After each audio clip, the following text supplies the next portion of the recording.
إن الحمد لله نحمده ونستعينه ونستغفره ونعوذ بالله من شرور أنفسنا وسيئات أعمالنا من يهده الله فلا مضل له ومن يضلل فلا هادي له وأشهد أن لا إله إلا الله وحده لا شريك له وأشهد أن محمدا عبده ورسوله يا أيها الذين آمنوا اتقوا الله حق تقاته ولا تموتن إلا وأنتم مسلمون أما بعد فإن أصدق الحديث كتاب الله وخير الهدي هدي محمد صلى الله عليه وسلم وشر الأمور محدثاتها وكل محدثة بدعة وكل بدعة ضلالة وكل ضلالة في النار. Ikhwati fillah,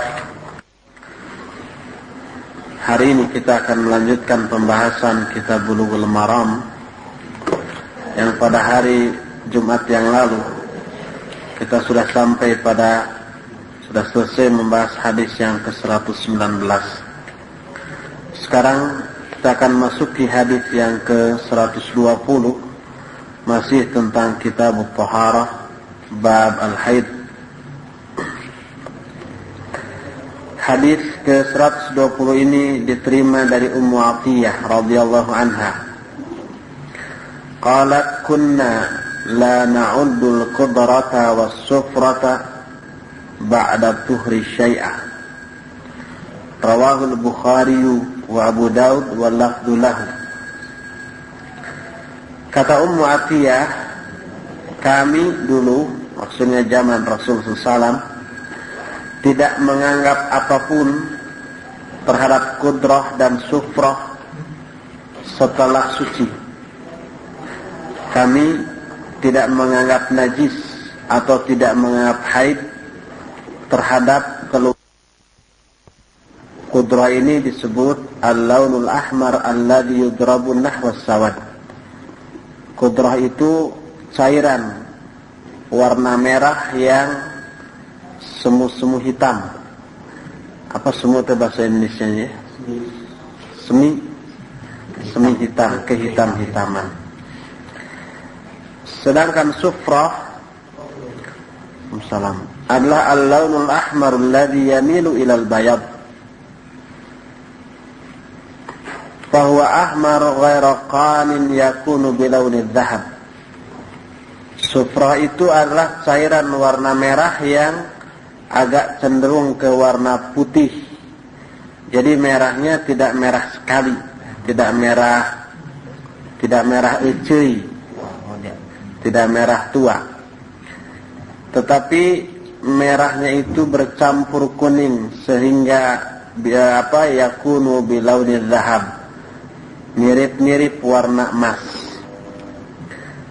Jadi ada dua jenis cairan yang mungkin keluar dari wanita setelah suci, yaitu kudrah, cairan warna merah hampir kehitam-hitaman, dan cairan sufrah, yaitu kekuning-kuningan. Kata Ummu Atiyah, kami tidak menganggap apapun terhadap dua cairan itu setelah suci. Hadis ini diriwayatkan oleh Imam Al-Bukhari dan Imam Abu Daud, sedangkan lafaz hadis ini bagi Imam Abu Daud. Adapun yang dimaksud dengan syai'an dalam hadis ini, kunna la na'udul qudrata was-sufrata ba'da tuhri syai'ah. Syai'ah itu artinya haidan taqudu fihi al-mar'atu 'anis shalah wa nahwiha minal ibadat. Maksudnya adalah haid yang seorang wanita harus menahan diri dari sholat atau ibadah-ibadah lainnya selama haid. Jadi kami tidak menganggap haid terhadap keluarnya cairan warna merah kehitam-hitaman atau merah ke putih-putihan setelah yang dialami setelah suci. Dari hadis ini Syekh Al-Bassam hafizahullah mengambil setidak-tidaknya 5 faidah. Pertama, al-ma'ul ladzi yanzilu min farajil mar'ah ba'da tuhri minal haid la yu'tabaru haidan walau kana fihi al-khudratu was-sufratu al-muktasabah minad dam. Air atau cairan yang keluar dari faraj wanita setelah suci dari haid itu tidak dianggap sebagai haid. Jadi setelah suci, sholat biasa seperti biasa, keluar lagi cairan seperti itu. Itu tidak dianggap haid, sekalipun itu berwarna merah kehitam-hitaman atau merah kekuning-kuningan yang menyerupai darah. Kedua, amma idza kana nuzulu hadhil qudrati والصفرة زمن الحيض والعادة فإنه يعتبر حيضا لأنه دم في وقته إلا أنه ممتزج بماء. Adapun bila kudrah dan sufrah tadi, cairan warna kehitam-hitaman atau kekuning-kuningan tadi, keluarnya pada waktu haid atau pada waktu biasanya dia haid, maka cairan tadi dianggap haid karena cairan itu keluar merupakan darah yang keluar pada waktunya, hanya saja darahnya tersebut bercampur dengan air. Jadi kalau keluar cairan tersebut pada masa suci, tidak dianggap sedang haid, tetapi dianggap suci. Tapi kalau keluarnya pada masa-masa haid, berarti itu dianggap darah haid. Ketiga, hadzal haditsu wa amsaluh lahu hukmur raf'i li'anna as-sahabiyyah tahki halan nisa'i as-sahabah zaman an-nabi sallallahu alaihi wasallam wa wujuduhu 'indahum wa iqraruhu lahum. Hadis ini dan hadis yang serupa dengan ini mempunyai hukum rafa', dihukumi marfu'. Marfu' menurut istilah hadis, bukan istilah nahwu. Apa artinya? Artinya hadis ini merupakan ketetapan Rasul sallallahu alaihi wasallam, sekalipun yang mengatakan adalah seorang sahabat wanita, yaitu Ummu Atiyah. Kenapa? Sebab sahabat wanita ini, yaitu Ummu Atiyah, menceritakan tentang keadaan wanita para sahabat pada zaman Nabi SAW, di saat Nabi SAW ada dan Nabi SAW takrir terhadap hal tersebut, yaitu diam, tidak membantahnya, tidak mengingkarinya. Dan diamnya ini kita mengetahui termasuk salah satu hadis.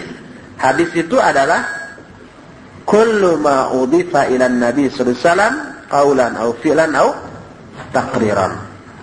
Segala sesuatu yang disandarkan kepada Nabi sallallahu alaihi wasallam, baik berupa ucapan, perbuatan atau takrir. Takrir itu artinya diamnya Nabi SAW terhadap ucapan atau perbuatan para sahabat. Kalau Nabi SAW melihat sahabat melakukan atau mengatakan sesuatu lalu diam, berarti beliau setuju dengan itu dan dianggap benar, sehingga dianggap hadis. Kalau itu salah, pasti diingkari, ditegur.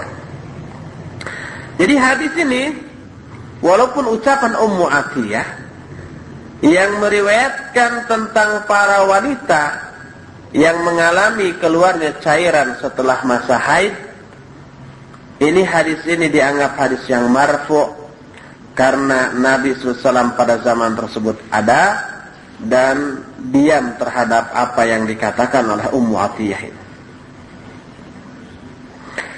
Keempat, fihi dalilun ala anna taghayyur ad-dammi ila launin akhar la yushakkiku fi annahu haidun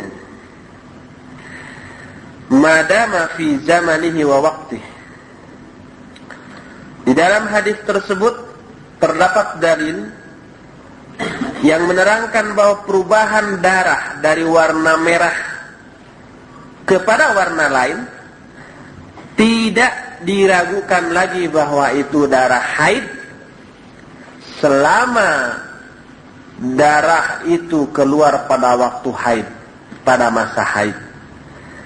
Jadi kalau pada masa haid yang biasa rutin dari tanggal sekian sampai tanggal sekian, walaupun darahnya berbeda warna, berubah warna, tadinya merah agak kehitam-hitaman, jadi merah, jadi belang, jadi hijau umpamanya, maka itu tetap dianggap sebagai darah haid sekalipun warnanya berubah-ubah asal pada saat-saat haid.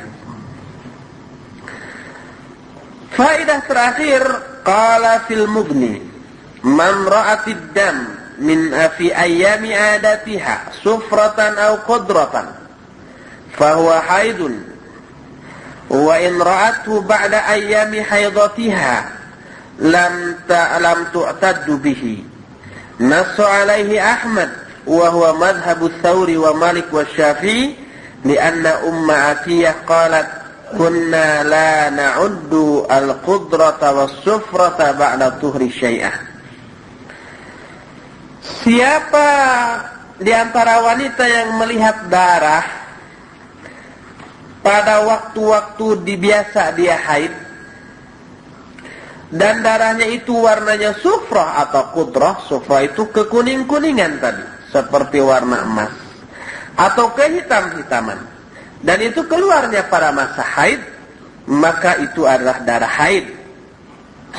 Tapi bila wanita itu melihat darah tersebut setelah berlalunya masa haid, berarti telah suci, maka wanita itu tidak boleh menganggap darah itu sebagai darah haid.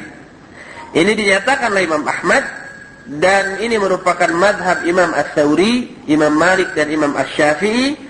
Karena dalam hadis Ummu Atiyah menyatakan, kami tidak menganggap haid terhadap kudroh dan sufroh yang keluar setelah suci. Hadis ini riwayat Imam Abu Daud dengan sanad yang sahih tadi. Selesai sudah pembahasan hadis yang nomor 120. Jadi walaupun ini banyak bujangan, wanita laki-laki mungkin ahwatnya sedikit, tapi perlu tahu, sebab nanti kemungkinan besar akan punya istri ya, kalau laku insyaallah. Dan mungkin istrinya nanti akan mengalami hal seperti itu. Hadis kedua 121 nanti kita satukan dengan hadis ke 122 karena permasalahan yang dibahasnya sama. Hadis ke 121 ini diterima dari Anas bin Malik radhiyallahu anhu. Kata Anas, annal yahuda kanat idza hadatil mar'atu fihim, ini salah cetak mungkin di sana ada mar'ata ya, yang benar mar'atu. Sebab apa? Fa'il. Hadat itu fi'il, al mar'ah fa'il. Di sana apa? Mar'atu. Ini mungkin salah cetak. Annal yahuda kanat idza hadatil mar'atu fihim lam yu'akiluha. Faqala an-nabiy sallallahu alaihi wasallam, di sini nabi ya lagi. Salah cetak juga ini. Sebab nabi juga di sini fa'il. Faqala an-nabiy sallallahu alaihi wasallam isna'u kulla syai'in illa an-nikah. Rawahu Muslim. Kata Anas, sesungguhnya orang-orang Yahudi dahulu apabila istrinya haid, mereka ini tidak mengajak makan istri, nggak boleh makan sama-sama, nggak boleh tidur sama-sama, nggak boleh ada di rumah. Tapi nanti dalam riwayat lain disebutkan harus keluar rumah dan ada kandang binatang di sebelahnya, tinggal di sana. Itu Yahudi. Kalau istrinya atau putrinya haid, itu dianggap najis, nggak boleh tinggal di rumah, di luar. Maka berkatalah Nabi SAW tentang wanita-wanita yang haid, kata Nabi SAW, silakan kamu lakukan apa saja kepada wanita yang sedang haid, bebas, kecuali nikah. Dan yang dimaksud nikah itu jima. Bukan berarti tidak halal nikah ketika wanita itu sedang haid. Halal boleh. Yang tidak halal adalah jimanya. Hadis ini riwayat Imam Muslim, sebab nikah itu sendiri secara harfiah maknanya adalah jima, al-waqa. Hadis ke-122 menjelaskan hal yang sama, diterima dari Aisyah radhiyallahu anha. Kata Aisyah, kana Rasulullah sallallahu alaihi wasallam ya'muruni fa attaziru fayubashiruni wa ana haidun, muttafaqun alaih. Kata Aisyah, adalah Rasulullah SAW memerintahkan aku untuk memakai kain sarung. Lalu beliau menyentuh aku dalam keadaan aku sedang haid. Hadis ini muttafaqun alaih. Itu kata Aisyah. Jadi Rasulullah SAW menyuruh aku ini maksudnya adalah Aisyah, dan Aisyah adalah istrinya. Istri Rasulullah SAW kemudian disuruh memakai kain sarung, kemudian beliau menyentuh aku dalam keadaan haid. Maksudnya Aisyahnya yang haid. Hadis ini muttafaqun alaih. Kita kembali dulu ke hadis nomor 121 tadi, yang mengatakan Yahudi itu kalau wanita istri-istrinya haid, mereka tidak mau bermuamalah dengan istrinya. Siapa yang dimaksud dengan Yahud? Yahud ini disebut abna'u Yakub, anak-anaknya Nabi Yakub. Wa yusammuna al-Ibraniyin awil Israiliyin, nisbah ila asbaqi Israel. Dinuhumul Yahudiyah wa nabiyuhum Musa alaihi salam wa kitabuhumut Taurah, kitabun anzalahu Allah ta'ala ala nabihi Musa alaihi salatu wassalam, lakinna qaumahu harrafuhu min ba'dihi. Itu ya atau ba? Mungkin salah cetak juga min ba'dihi. Harrafuhu mayya'unduhu min ba'dihi. Yahudi itu anak-anak turunan Nabi Yakub alaihi salam. Mereka biasa juga disebut Ibraniyin atau Israiliyin. Yahudi ini atau Israiliyin ini dinisbatkan kepada turunan Israel. Israel nama seseorang. Dalam bahasa Ibrani, Israel ini nama Abdullah. Israel ini hamba, il itu Allah subhanahu wa ta'ala. Israel itu hamba Allah, atau dalam bahasa Arab Abdullah. Agama mereka adalah Yahudi. Nabi mereka adalah Musa alaihissalam. Kitab mereka Taurat, kitab yang Allah turunkan kepada Nabi Musa alaihissalam. Tapi kaumnya setelah itu merubah isi kitab itu. Inilah yang dimaksud dengan Yahudi, dan sampai sekarang tentu saja masih banyak Yahudi bahkan menguasai dunia secara ekonomi dan politik. Lalu kita beralih ke hadis nomor 122 dari Aisyah tadi. Kita akan bahas beberapa mufradat yang perlu. Pertama, fa'attaziru. Kata Aisyah, Rasulullah SAW memerintahkan aku, lalu fa'attaziru, aku mengenakan sarung. Maksud fa'attaziru yakni albisul wizrah, aku mengenakan sarung, dengan dikasrohkannya waw. Wizrah itu wahya kisa'un tasuru bihil aurah wa ma haulaha. Itu satu kain yang dengan kain itu tertutuplah aurat dan sekitarnya. Ucapan Aisyah fa'attaziru, hadzal lafdhu ad-da'iru 'alal alsun, bahwa fa'attaziru, lafaz ini hanya terucap secara lisan saja. Adapun secara menurut ilmu sharaf, bahwa fa'attaziru ini termasuk ucapan yang salah secara sharaf. Kalau benarnya adalah fa'attaziru dengan diberikan hamzah pada huruf yang kedua, fa'attaziru, i'tazara, ya'taziru. Tapi Aisyah mengatakan fa'attaziru, dan ini termasuk bahasa ami. Kata Al-Matruzi, beliau mengatakan wa huwa amiyun, dan ini bahasa ami. Bahasa amiyah itu bahasa pasaran lah. Kalau umpamanya kita ke Arab Saudi, jarang orang yang bisa bahasa Arab fushah. kecuali orang-orang yang terpelajar. Hatta orang Arab aslinya itu yang bisa bahasa Arab fushah itu hanya orang-orang yang sekolah tinggi itu pun. Tapi kalau yang sekolahnya rendah tingkat SMP nggak bisa bahasa Arab fushah. Para askarnya, polisi-polisi kita ajak bahasa Arab fushah, nggak ngerti mereka. Ngomongnya bahasa Arab amiyah. Bahasa Arab amiyah. Amiyah itu pasaran. Jadi yang benar adalah a'taziru dengan 2 hamzah. Ini pun yang dijelaskan oleh Az-Zamakhsyari yang menyatakan salah orang yang mengatakan fa'attaziru dengan diidghamkan. Karena apa? Karena lafaz aslinya itu adalah i'tazara ya'taziru. Adapun yang dimaksud dengan yubashiruni, kata Aisyah, lalu Nabi SAW menyentuh aku. Yang dimaksud menyentuh itu apa? Apa Noel? Apa bahasa Indonesia Noel? Nyolek. Nyolek? Nyolek? Ya boleh. Nyolek? Apakah itu?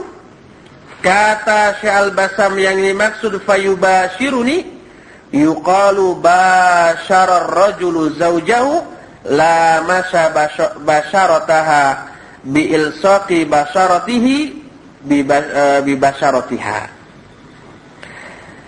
Kalau dikatakan basyara ar-rajulu zawjahu, seorang laki-laki bermubasyarah dengan istrinya, maksudnya menyentuhkan kulitnya atau menempelkan kulit tubuhnya, seluruh tubuh atau sebagian besar tubuh ke sebagian besar tubuh atau kulit tubuh istrinya.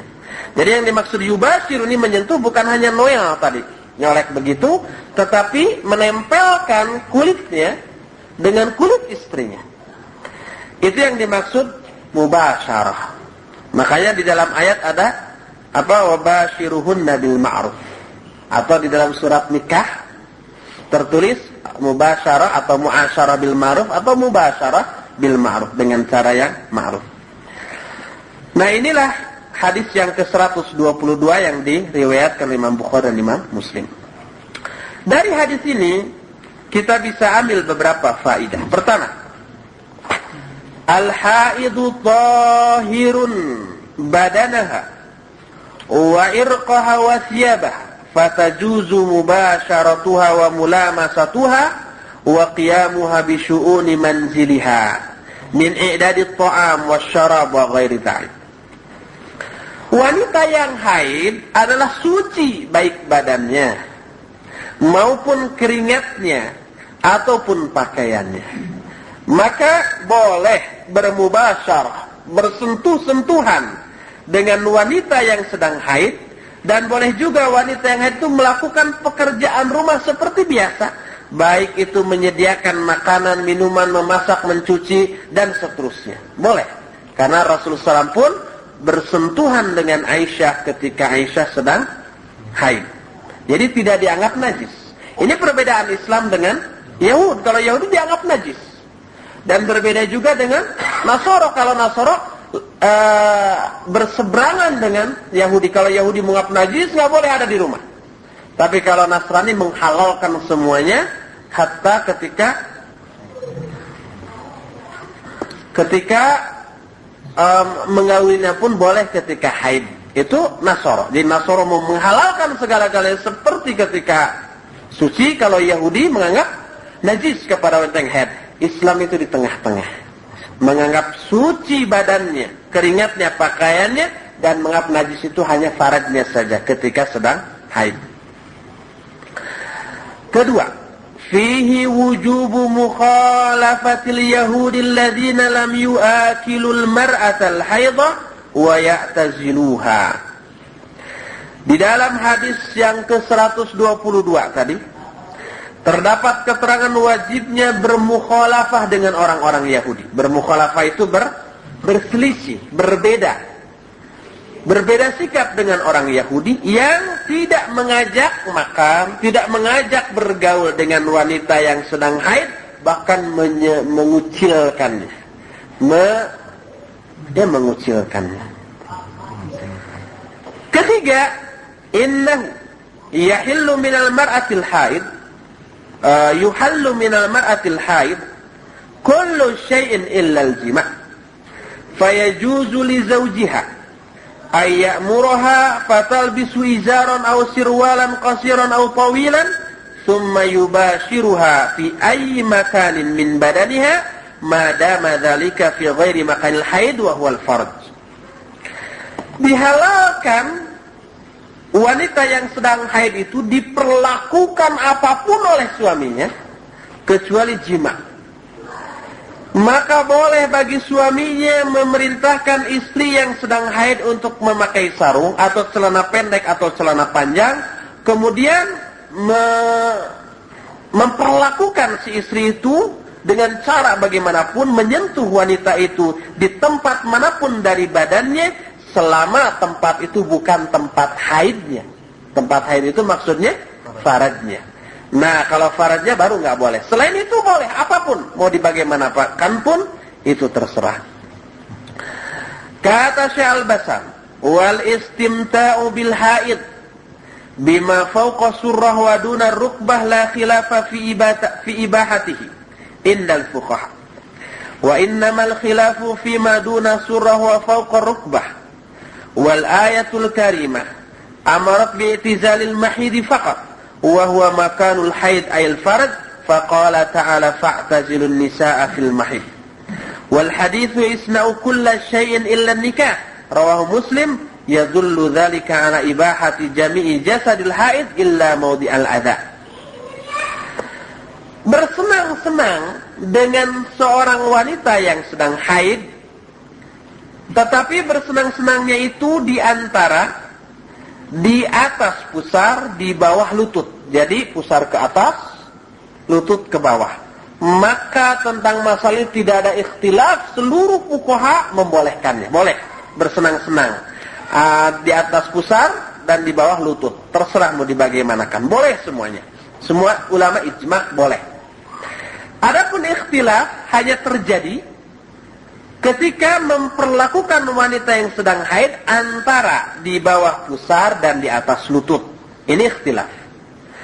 Ayat Al-Quran hanya memerintahkan kita menjauhi saja, menjauhi wanita. Dalam ayat Al-Quran surah Al-Baqarah dikatakan fa'tazilun nisa fil mahid. Awalnya yas'alunaka 'anil mahid. Qul huwa adha. Fa'tazilu an-nisa'a fil mahid. Mereka bertanya kepadamu Muhammad tentang haid. Katakanlah haid ini ada penyakit atau kotor. Maka jauhilah oleh kalian para wanita ketika masa haid. Dan yang dimaksud menjauhi adalah menjauhi faradnya saja. Adapun hadis yang diriwayatkan oleh Imam Muslim tadi dalam hadis yang ke-121, kata Nabi SAW, silakan kamu lakukan apa saja kepada wanita yang sedang haid kecuali nikah. Yang dimaksud nikah itu adalah jima. Bukan berarti istri kita sedang haid nggak boleh nikah lagi kepada yang lain. Bukan berarti begitu. Boleh. Yang dimaksud menikahi istri yang sedang haid itu adalah menjimai atau menggauli istri yang sedang haid, itu tidak boleh. Hadis ini menunjukkan bolehnya memperlakukan seluruh jasad wanita yang sedang haid kecuali tempat al-adha, tempat kotoran, yaitu farad saja. Sekarang kita akan memperbandingkan antara tiga agama, Yahudi, Nasrani, dan Islam, di dalam memperlakukan wanita yang sedang haid. Syekh Al-Basam menyatakan al-Yahud yarawna al-mar'ata al-haidha rijsan najasan faya'tazilunaha wa ya'tazilunaha faya'zilunaha wa ya'tazilunaha fabadanuha najasun wa thiyabuha najasah wa farshuha najasah faqad rawa al-Imam Ahmad wa Muslim an Anas anna al-yahuda kanu idza hadatil mar'atu fihim lam yu'akiluha wa lam yujami'uha fil buyut. Orang-orang Yahudi memandang bahwa wanita yang sedang haid itu kotor dan najis, lalu mereka mengucilkannya. Badannya dianggap najis, pakaiannya dianggap najis, kasurnya pun dianggap najis. Imam Ahmad dan Imam Muslim meriwayatkan sebuah hadis dari Anas bahwa orang Yahudi apabila istrinya haid, mereka itu tidak bermuamalah dengan wanita yang haid ini dan tidak menggaulinya di dalam rumah-rumah mereka, tapi suruh keluar, dan ada tempat khusus bagi orang wanita-wanita haid seperti itu, menderita minimal sepekan. Itu Yahudi. Amman Nasara, sekarang Nasara, faladaihimut tasahul wa tafriq, fa innahum yastahilluna jima'aha fi farjiha ala ma fihi minal adha wad danas.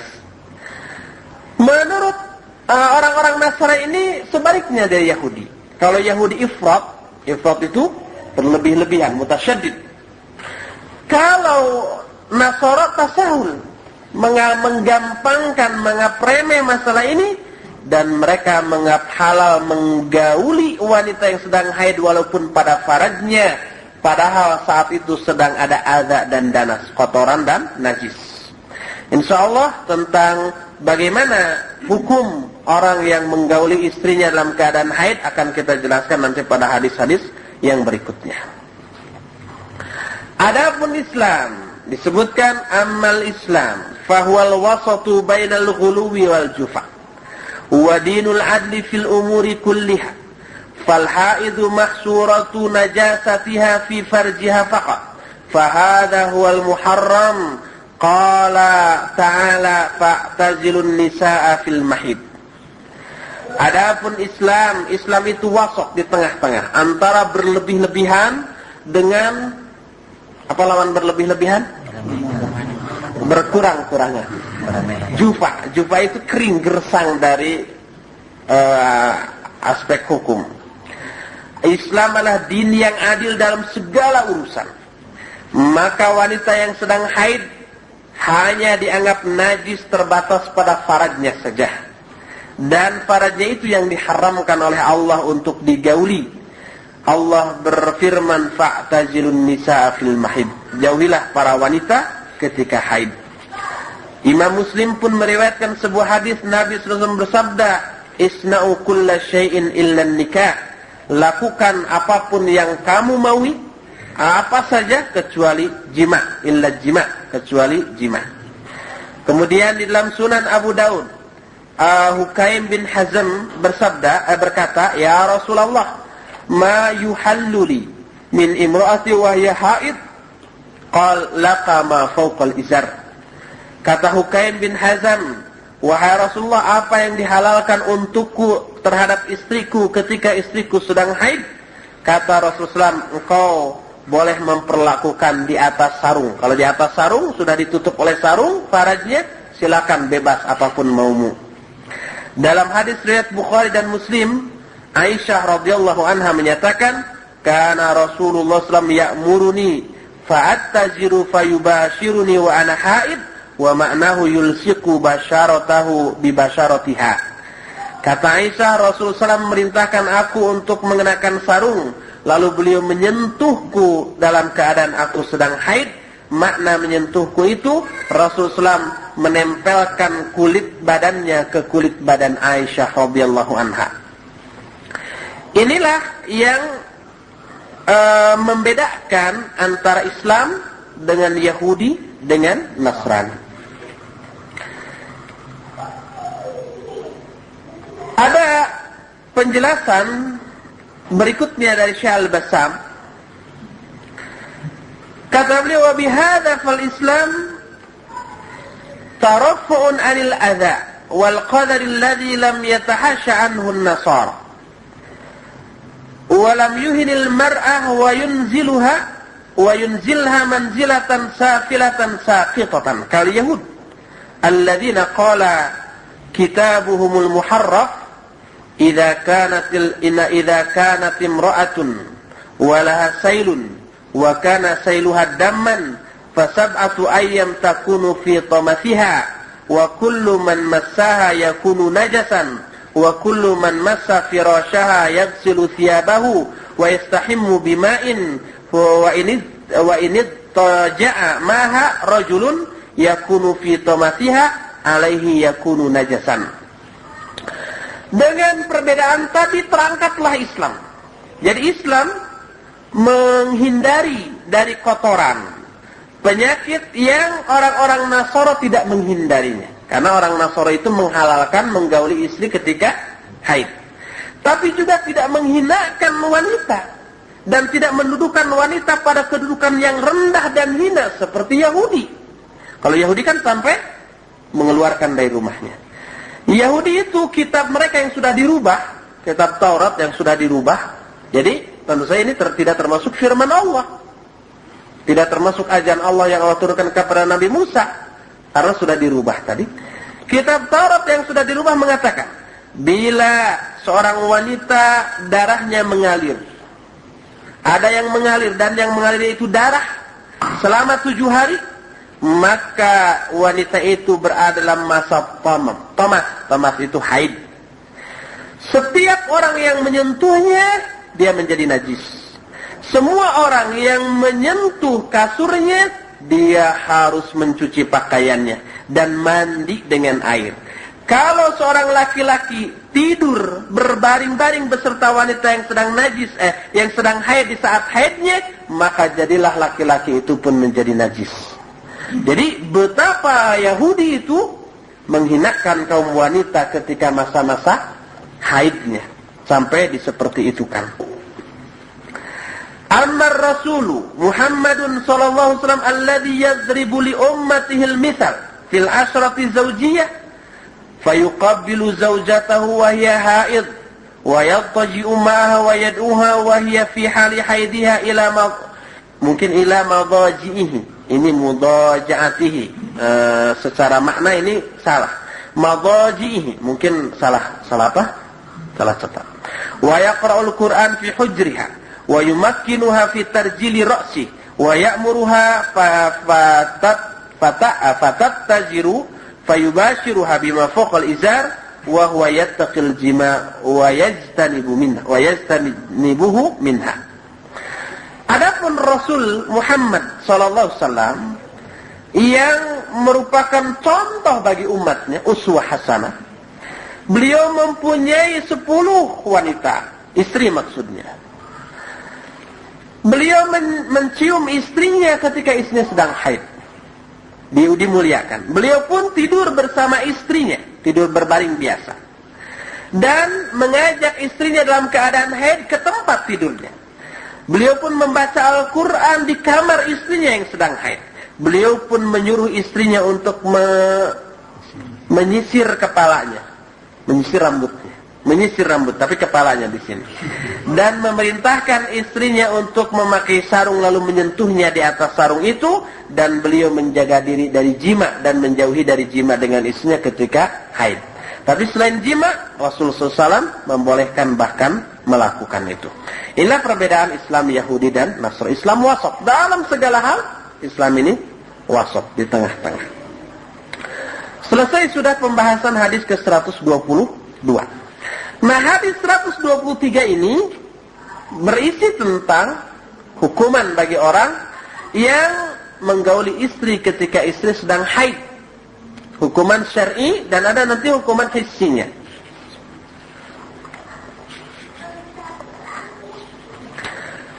Wa 'an Ibnu Abbas radhiyallahu anhuma an Rasulillah sallallahu alaihi wasallam fil ladzi ya'ti imra'atahu wa hiya haid qala yatasaddaqu bi dinarin aw bi nisfi dinar. Rawahu al-khamsah wa sahahu al-Hakim wa Ibn al-Qattan wa rajjaha ghairuhuma waqfahu. Hadis ini dari Ibnu Abbas radhiyallahu anhuma dari Rasul sallallahu alaihi wasallam tentang seorang laki-laki yang mendatangi istrinya ketika istrinya sedang haid. Maksud mendatangi di sini adalah menggaulinya, bukan datang kemudian diam, bukan begitu, menggaulinya. Kalau datang dan diam ketika istrinya haid, nggak apa-apa, nggak masalah. Tapi ini menggauli. Kata Nabi SAW, dia harus bersedekah dengan 1 dinar atau setengah dinar. Jadi hukuman berdasarkan hadis ini. Hukuman bagi orang yang menggauli istrinya dalam keadaan haid didenda dengan harus bersedekah 1 dinar atau setengah dinar. Hadis ini diriwayatkan oleh Imam yang 5. Siapa Imam yang 5 tuh? Ashabus Sunan beserta Imam Ahmad. Ashabus Sunan 4. Siapa saja? Abu Daud, An-Nasai, Tirmidzi dan Ibnu Majah. Tambah Imam Ahmad menjadi Hadis ini disahihkan oleh Al-Hakim dan Ibnu Qattan. Tetapi selain Al-Hakim dan Ibnu Qattan menyatakan hadis ini mauquf. Kalau mauquf berarti hanya sampai sahabat, yaitu Abdullah bin Abbas radhiyallahu anhu. Hadis ini diikhtilafkan oleh para ulama tentang makbul atau tidaknya, diterima atau tidaknya, sahih atau tidaknya. Kata Syekh Al-Albani rahimahullah, qawwahul Imam Ahmad wa qala ma ahsanuhu min haditsin faqila tadhhabu ilaih qala na'am wa akhrajahu ashabus sunan wa Tabrani wal Hakim wal Baihaqi bi isnadin sahihin ala syartil Bukhari wa sahahu al-Hakim wa Dhahabi wa Ibnu Daqiq al-Id wa Ibnu Qayyim wa Ibnu Hajar al-Asqalani. Kata Syekh Al-Albani, hadis ini dikuatkan oleh Imam Ahmad. Kata Imam Ahmad, tidak ada hadis yang lebih hasan daripada hadis ini. Dan ketika ditanya apakah engkau bermadhab dengan hadis ini, artinya berpendapat hadis ini boleh dipakai pegangan untuk menentukan hukum, kata Imam Ahmad, na'am, ya. Ini Imam Ahmad menganggap hadis ini makbul. Hadis ini pun dikeluarkan oleh Ashabus Sunan. Nah, Ashabus Sunan, Tirmidzi, An-Nasa'i, Abu Daud, Tirmidzi dan Ibnu Majah. Juga Tabrani, Al-Hakim dan Al-Baihaqi dengan sanad yang sahih berdasarkan syarat Bukhari. Hadis ini pun disahihkan oleh Al-Hakim, Al-Dhahabi, Ibnu Daqiq al-Id, Ibnu Qayyim dan Imam Ibnu Hajar al-Asqalani rahimahumullahu jami'an. Ini adalah ulama-ulama ahli hadis yang mensahihkan hadis ini. Selain itu ada pula yang mendhaifkannya.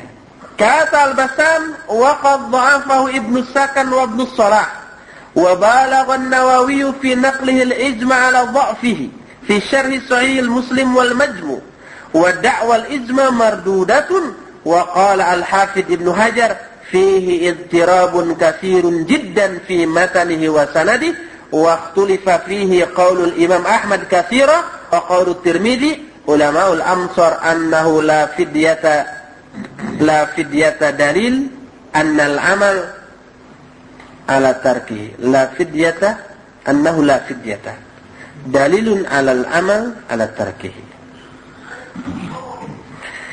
Telah hadis ini telah didhaifkan oleh Ibnu Sakan, oleh Ibnu Shalah, bahkan Imam An-Nawawi menekankan, dia menukil adanya ijma' ulama tentang mendhaifkan hadis ini dalam kitab Syarah Sahih Muslim dan dalam kitab Al-Majmu'. Dan adanya pengakuan ijma' ini mardud, tertolak. Buktinya ulama-ulama yang disebutkan tadi mensahihkan, ya. Kata Al-Hafidz Ibnu Hajar, di dalam hadis ini ada idtirab, goncang, dan banyak sekali dalam matan dan sanadnya. Dan diikhtilafkan pula tentang ucapan Imam Ahmad tentang masalah ini, dan Imam At-Tirmidzi yang menyatakan bahwa ulama Amsar itu ulama di setiap negeri, bahwa tidak ada fidyah, tidak ada tebusan. Ini saya curiga ada yang salah cetak atau ada yang kata yang tidak tercetak. La fidyata dalil. Ini sulit diterjemahkan. La fidyata dalil annal amal ala tarkihi. La fidyata, tidak ada fidyah. Dalilun alal annal amal ala tarkihi. Ini menjadi dalil bahwa mengamalkan itu, pengamalannya itu harus meninggalkannya. Artinya meninggalkan, tidak boleh menggauli istri dalam keadaan haid. Lalu di hadis tadi disebut dinar. 1 dinar ini berapa? Sekarang Arab Saudi tidak memakai dinar, tetapi memakai real. Yang memakai dinar adalah Kuwait. Kuwait memakai dinar. Dan 1 dinar itu lebih besar daripada 1 dolar. 1 dinar itu kira-kira 3 dolar. 3 atau 4 dolar, sekitar segitulah. Tertinggi ya, dinar itu. Di atas pound sterling juga. Tapi apa dinar Kuwait? Waktu itu Kuwait belum ada. Disebutkan yang dimaksud dinar di sini, dinar itu naqduz zahab, itu uang emas. Kalau dinar uang emas, kalau dirham uang perak. Kalau rupiah uang kertas. Dan wad dinarul islami, dinar dalam pandangan Islam yang dimaksud secara syar'i beratnya itu adalah 4 gharamat wa rubu' minadz zahab, yaitu 4 gram 1/4. 4,25 gram. Itu 1 dinar emas. Nah, hitung saja emas berapa sekarang? 70.000 umpamanya. Kali 4. 200 kali 4, 200, ya kira-kira 300.000 lah 1 dinarnya itu. Jadi kalau orang laki-laki menggauli istrinya ketika haid didenda 300 ribuan tuh kira-kira. Atau setengahnya dari itu, 150.000. Mahal. Dari hadis ini kita ambil beberapa faedah. Pertama, tahrimu wad'il haid. Wa qad qala ta'ala fa'tazilun nisaa fil mahid wa la taqrabuhunna hatta yathurna. Fa idza tatahharna fa'tuhunna min haitsu amarakumullah. Di dalam hadis ini terkandung pengharaman menggauli wanita yang sedang haid.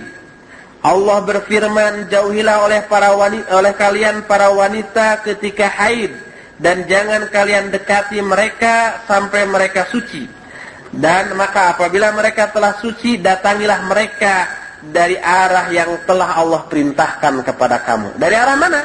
Boleh arah mana saja dalam ayat lain, boleh dari depan, belakang, dan seterusnya, asal dalam faradnya, pada faradnya.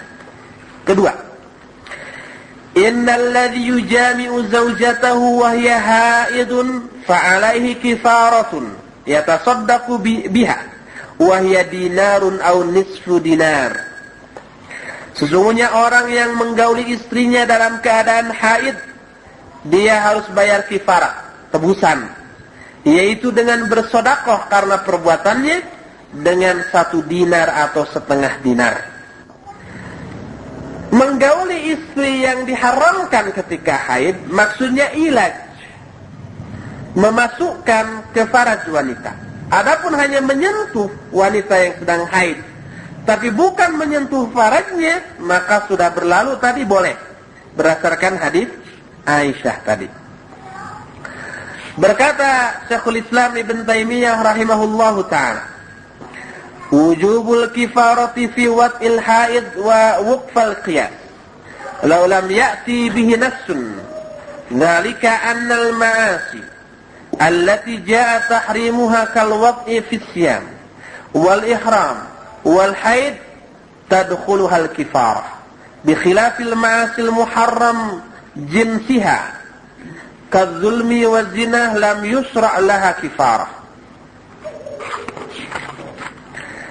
Wajibnya kifarah, wajibnya didenda ketika menggauli istri yang sedang haid, ini sesuai dengan qiyas, sekalipun tidak ada nas tentang masalah itu.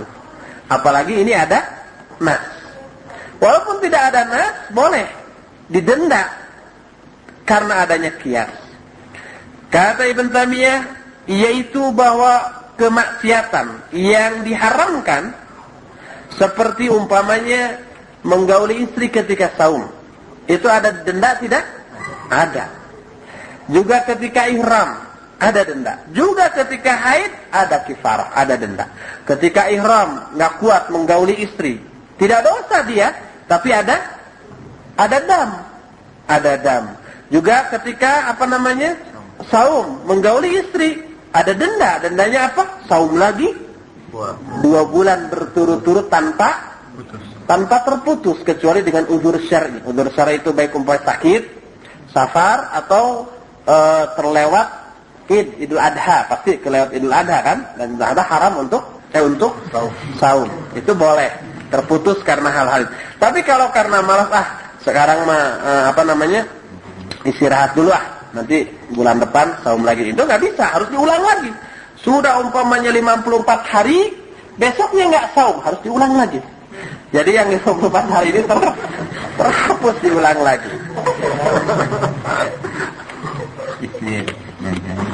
Awas kepada pengantin baru, ketika saum hati-hati. Jadi ketika saum ada dam, ketika ihram ada, ketika haid pun begitu.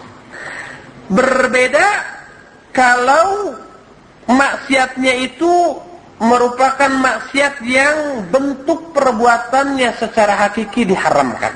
Kalau tadi kan menggauli istri itu tidak haram kan pada waktu-waktu yang lain, tapi karena waktu saum, waktu ihram, waktu haid jadi haram. Maka dendanya adalah ini didenda.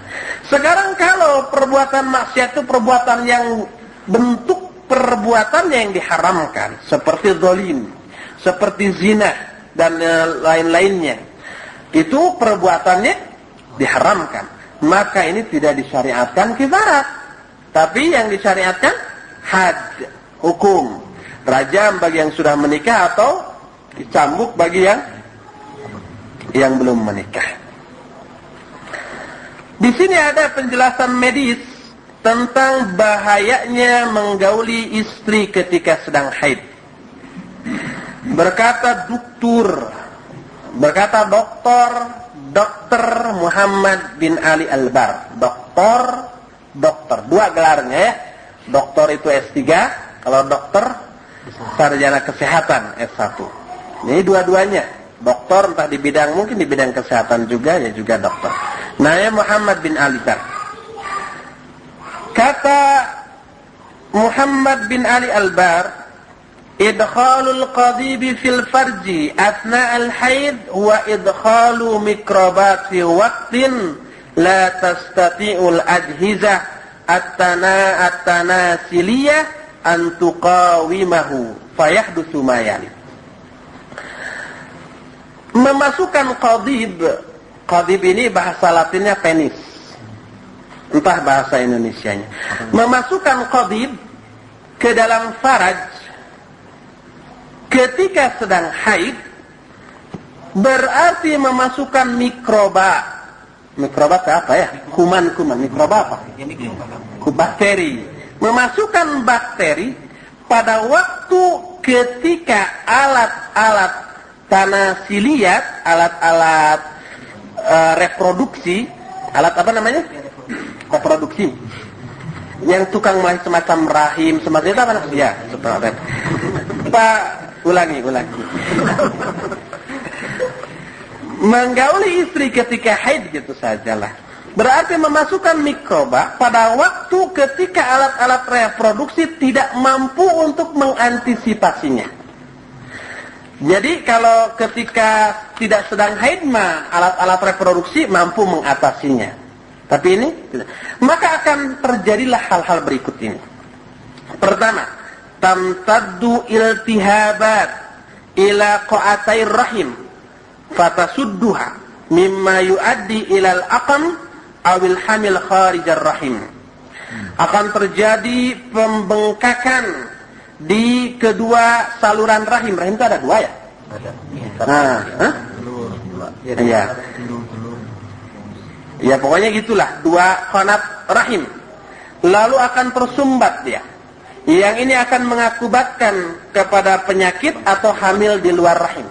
Ada, kita sering mendengar hamil di luar rahim, di luar kandungan. Salah satu akibatnya ini, salah satu penyebabnya. Tidak setiap yang hamil di luar kandungan pasti begitu, tidak. Hanya salah satu akibat dari menggauli istri ketika haid itu bisa berakibat demikian. Kedua, wayantabu iltihab ila qanati majril baul fal masana fal halibaini fal kulli mimma yusabbibu amradul jihad al bauli. Kedua, bisa terjadi pembengkakan di saluran air kencing dan falmasana, ya kantung kencingnya. Kalau kandung kemih, kandung kemih dan falhalibaini falkulli dan saluran yang halib itu ini tadi ke payudara, ke kalau kita yang laki-laki apa namanya? Payudara juga. Payu jejak. Yang ini akan menyebabkan timbulnya penyakit-penyakit pada alat-alat saluran kencing. Ini yang kedua. Jadi yang pertama bisa hamil di luar kandungan, yang kedua bisa mengganggu saluran kencing. Ketiga, taqillu rugbatul jinsiyah ladail mar'ah wa khosatan inda bidayati tamat. Ini menurunnya hasrat seksual bagi sang istri, khususnya ketika awal-awal masa haid. Kemarin saya sudah jelaskan secara medis juga, bukan menurut pendapat saya, menurut keterangan dokter, bahwa awal haid itu terputusnya pembuluh-puluh darah yang menyangga di rahim itu putus tek-tek menimbulkan kadang-kadang rasa mual, rasa sakit, tingjertit seperti itu. Tentu saja ketika itu hasrat seksualnya akan berkurang bahkan hilang sama sekali, nggak ada selera sama sekali. Dan keempat, as-soda'un nisfi. Saya belum pernah merasakan ini, yaitu pusing sebelah, pening sebelah. Migrain. Wallahu a'lam. Migrain. Akan terjadi migrain. As-soda'un nisfi. Entah gimana, kayaknya deng-deng begini. Yang kelima, tusabul mar'atu bihalatin minal ka'abah wa dhaif fatakunu mutaqabbilah al-mazaj. Wanita yang sedang haid kemudian dijimai itu akan ditimpa rasa resah, kesempitan, kesumpekan dan seterusnya. Yang tentu saja itu akan mengurangi servis dia kepada suaminya ketika itu. Terus ini hanya 5, ila ghairi dzalika minal mudharil katsirah wallati lam yukshaf anhal an. Dan kemadaratan lainnya yang sangat banyak yang tidak mungkin kita ungkap sekarang ini. Lalu disebutkan wa inna ma'abbara anhal hakimul alim. Allah yang maha hakim dan alim hanya mengungkapkan dalam Al-Quran dengan ungkapan qul huwa adza fa'tazilun nisaa fil mahid wa la taqrabuhunna hatta yathurna. Fawasafahu ta'ala lahu bi'annahu adza yastamilu ala madharin katsiratin Allahu a'lamu biha. Kata Allah, katakan olehmu Muhammad bahwa haid itu ada, kotoran atau penyakit. Maka jauhilah oleh kalian wanita-wanita ketika haid, dan janganlah kalian dekati mereka sampai mereka suci. Allah mensifati haid ini dengan adza, yang mengandung arti mencakup bahaya yang besar, yang banyak, dan Allah yang lebih mengetahui tentang masalah ini. Jadi itu adalah beberapa bahaya secara medis yang diterangkan oleh Dr. Muhammad bin Ali Al-Bar tentang terlarangnya menggauli istri ketika haid secara medis, dan secara syar'i kita sudah jelaskan Al-Quran dan hadisnya. Seolah kelanjutan pembahasan haid ini masih seru dan masih cukup banyak. Nggak banyak, ketang 1, 2, tinggal 3 hadis lagi. Mudah-mudahan bisa kita selesai 4 hadis lagi. Mudah-mudahan kita bisa selesaikan Jumat yang akan datang. Setelah beres masa haid kita masuk kepada bab sholat. Seolah lebih seru pembahasan sholat ini. Dan sisa waktu yang ada untuk hari ini kita bisa gunakan untuk tanya jawab. Alhamdulillah. Itu pada itu yang sama nggak Ibnu Hajar Asqalani apa yang pada yang poin kedua tadi waktu diterangkan masalah hadis yang 173. Iya. Kata Ibnu Albani kan itu disesuaikan oleh Ibnu Hajar Asqalani. Tapi ini tidak dikatakan bahwa kafir jiddan. Imam Ibnu Hajar Asqalani kadang disebut Al-Hafidh Ibnu Hajar. Kalau disebut Al-Hafidh, maksudnya tidak ada lain kecuali Al-Hafidh Ibnu Hajar Al-Asqalani. Ya sama itu juga. Terus yang toifnya itu dikatakan juga Ibnu Hajar juga, sama orang itu tuh. Ya, kata Ibnu Hajar bahwa pengakuan adanya ijma' bahwa ini dhaif, ini idtirab. Di sana fihi idtirabun katsirun jiddan fi matanihi wa sanadihi. Itu jadi yang diiktirabkan itu adalah itunya. Apa namanya? Pengakuan ijma'nya. Bagaimana kalau melakukan jima terhadap istri yang lagi haid, tetapi menggaulinya waktu dahulu sebelum bertobat? Apakah harus membayar kifarat ataukah tidak? Nah, ini belum dibahas tadi. Apakah yang dimaksud 1 dinar atau setengah dinar? Mana? Apa mukhayyar atau tergantung apa-apanya? Kemudian nanti ada ikhtilaf para ulama tentang masalah ini yang belum kita bahas. Dan ini seru, nanti akan saya kemukakan juga pembahasan dari kitab Irwaul Ghalil dan Tamamul Minnah tentang masalah ini. Itu insyaallah ada makanya saya sampai di sini itu karena waktu yang tersisa nggak ada lagi, sedangkan pembahasan ini cukup panjang. Jadi si penanya ini nanti harus datang pada hari Jumat yang akan datang untuk memperoleh jawabannya. Bagaimana kalau sudah lalu dulu tidak tahu atau kita merasa suci setelah beres atau ketika di tengah-tengah ternyata sedang haid umpamanya. Bagaimana? Nah umpamanya nanti insya Allah. Apakah kurban satu kambing cukup untuk satu keluarga? Cukup, kalau keluarganya hanya satu orang. Jadi satu kambing hanya satu orang, ya. Satu jiwa. Kalau keluarganya bertiga, 3 kambing. Kalau bertujuh, 7 kambing atau 1 sapi. Jadi kalau satu kambing keluarganya ada 10, bukan tidak mencukupi dagingnya, tetapi itu dianggap kurban untuk satu orang saja. Makan boleh. Kalau makan boleh semuanya. Allahu a'lam. Ya, ada lagi? Mestinya pertanyaan banyak dari akhwat karena berkaitan dengan kasus akhwat. Yang aja di bujangan sedikit tidak ada. Tentang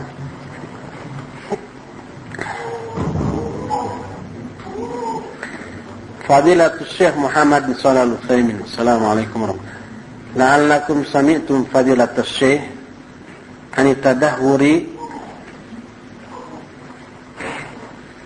في بلادنا إندونيسيا وخاصة في مدن إندونيسيا الشرقية وتسلط النصارى على المسلمين بالقتل الجماعي والتمثيل بحيث القتل في الشوارع وانتهاك الأعراض وتهديم المساجد التي يتحصن بها المسلمون لذلك من أجل أن تكون لهم هيمنة المطلقة على البلاد والمسلمون في المدن الأخرى ينتظرون من الحكومة أن تتحرك لنصرة المسلمين ولم يحدث شيئا من ذلك والسؤال هل يجوز للمسلمين في إندونيسيا نصرة إخوانهم الذين يقتلون في المدن الأخرى والخروج للجهاد أم لابد من إذن الإمام علما بأن الحكومة غارقة في صواعيها السياسي والمالي ولن تأذن لأحد في الجهاد علما أنها لم تتخذ أي خطوات علمية لإيقاف هذه المجازر الوحشية أفتونا بارك الله فيكم إخوانكم في Indonesia. Ini ada pertanyaan dari ikhwan kita di Indonesia kepada Syekh Muhammad Shalih Al-Utsaimin, seorang ulama di Qasim, Saudi Arabia. Nah, intinya begini, engkau wahai Syekh barangkali sudah mendengar tentang adanya tadahuri, krisis di negeri kita Indonesia, khususnya di beberapa negeri Indonesia bagian timur yang dikuasai orang-orang Nasara di sana, menguasai orang kaum muslimin dan mengadakan pembunuhan massal. Berupa pembunuhan itu dilakukan di jalan-jalan, kemudian merampas kehormatan, menghancurkan masjid-masjid yang dipergunakan oleh kaum muslimin.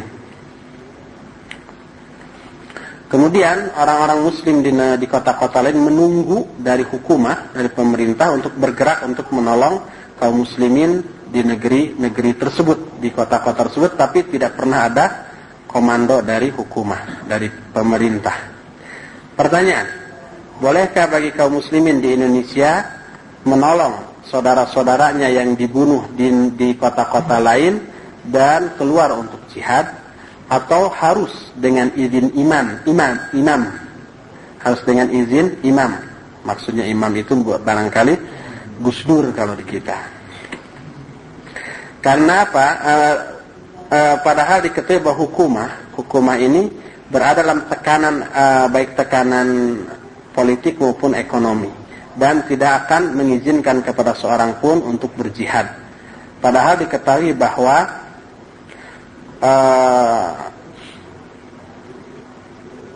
mana tadi? Ilman bi annaha lam tattakhid ayyu khutwatin amaliyah liiqafiha. Dan diketahui tidak melakukan tindakan apapun untuk menghentikan pembantaian ini. Maka berilah fatwa kepada kami barakallahu. Nah, jawabannya begini. Setelah hamdalah, salawat dan seterusnya, Amma idza kana qitalun mudafa'atan 'anil nafsi fa hadha sa'iqun. Yani law i'tada ahadun minan nasara 'ala baiti rajulin muslim liintihaki hurmatihi aw hurmati ahlihi aw akhdhi malihi falahu ayyudafi'a an nafsihi walau bil qatl. Wa amma ay yakhruja lil jihad fa hadha la yajuzu illa bi idnil imam ay bi idnil hakim fil bilad. Kata Syaikhul Utsaimin, adapun apabila perangnya itu karena membela diri, maka ini wajib. Artinya kalau ada seorang Nasara masuk ke rumah seorang laki-laki muslim untuk merampas kehormatannya atau kehormatan keluarganya atau mengambil hartanya, maka dia boleh membela dirinya walaupun dengan membunuh. Adapun kalau keluar untuk jihad, maka ini tidak boleh kecuali dengan izin imam, artinya dengan izin hakim di negeri tersebut. Lalu kata Syaikhul Utsaimin berdoa, as'alullah ta'ala ayyarfa'a, tidak jelas ini, fi kulli makanil bala wasu wa ayyahdiya wilayata Indonesia li nusratil Islam fa innaha wallahi lan tantasira illa bihi. Wa minal ma'lum anna an-nasara lahum kaidun 'azim lil Islam wa ahlihi fi kulli makanin. Walakin hadha babul fathil muslimin hatta ya'rifu a'da'ahum bisyahid. Adhi'li as'alullaha ayyan sural muslim fi kulli makanin wa ayyudammiran nasara wa awanihim innahu ala kulli syai'in qadir. Saya memohon kepada Allah agar Allah mengangkat bala dari kaum muslimin ini di setiap tempat, baik bala maupun kejahatan, dan memberikan hidayah kepada penguasa Indonesia untuk membantu Islam, karena hal itu demi Allah tidak akan menang umat Islam ini kecuali dengan hal itu. Dan sudah kita maklumi bahwa Nasara mereka mempunyai makar yang sangat dahsyat terhadap Islam dan kaum muslimin di setiap tempat. Akan tapi hadza babul fathil muslimin, ini adalah pintu terbuka bagi kaum muslimin sehingga mereka bisa mengetahui musuh-musuh mereka dengan jelas dan gamblang. Saya bermohon kepada Allah untuk membantu kaum muslimin di setiap tempat dan menghancurkan Nasara dan pembela-pembelanya, dan semuanya dia maha kuasa atas segala sesuatu. Ini fatwa dari Syaikhul Utsaimin. Apa? Tanggalnya 22 bulan 11 tahun 1420. 22 Zulqa'dah. Sekarang berapa? 26 atau 27. Jadi baru 4 hari yang lalu kira-kira ya. Ini aktual, up to date waktu. Jadi nggak boleh keluar untuk jihad tanpa imam. Kalau keluar jihad tanpa imam itu masuk kepada bid'ah khawarij nanti. Khuruj anil hukam. Allahu a'lam. Sudah sampai sini aja dulu. Insyaallah besok kita akan mengkaji masalah lain, yaitu kitab Tauhid Fathul Majid. Subhanakallahumma bihamdika asyhadu an la ilaha illa anta astaghfiruka wa atubu ilaik. Alhamdulillah.